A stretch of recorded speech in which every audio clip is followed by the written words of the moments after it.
Conference आज Sirang district के शांतिपुर में हुआ या आप इंटरनेशनली भाग लिया हुआ, आपका अनुभव कैसा रहा?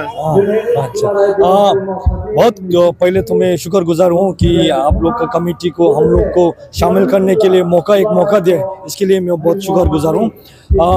भूटान और बोडोलैंड इतिहास से जुड़ा हुआ है, तो सिर्फ हम लोग करीब नहीं भी, मगर हम लोग का रिश्ता एक बहुत मजबूत और गहरा रिश्ता है।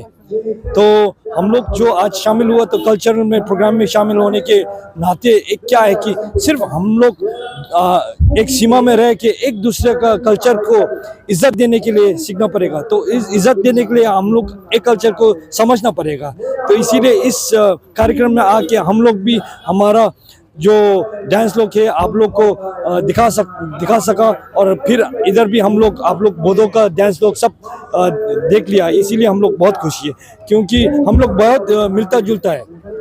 खाने में भी कोई भाषा तो इतना नहीं मिलता है, मगर खाने में रहने में भी बहुत हम लोग मिनिमलिस्ट करते हैं ना। हम लोग बहुत वो जो धरती में उसको खाकर ऑर्गेनिक खा के ऐसे, तो हम लोग के रीति रिवाज बहुत पुराना देखने से, इतिहास में देखने से वो बहुत मिलता जुलता है। फिर भी वो इतिहास में देखने से पहले बोधो लोग को बहुत भूटान को मानता था और भूटान भी बोधो लोग को मानता था। जैसे हम लोग का आप लोग को जब हम लोग भूटान से बोडोलैंड में आता था तो आप लोग का घर में रहता था, और एक शब्द है खुरमा करके, तो खुरमा को बहुत हम लोग मानता है उसी को, तो वो शब्द है दोस्ती ना, वही है। तो इसीलिए वो उसको दोस्ती बढ़ाने के लिए तो आज कल्चरल प्रोग्राम में जो आप लोग के साथ शामिल होने सका, उसमें हम बहुत बहुत शुक्रगुजार है। और ऐसे हम लोग फिर एक टाइम से नहीं, सिर्फ एक बार नहीं होगा, बार बार ऐसे करना पड़ेगा। हम लोग एक साथ एक दूसरे के साथ मिलके जुल के बहुत कार्यक्रम में भाग लेना पड़ेगा। धन्यवाद।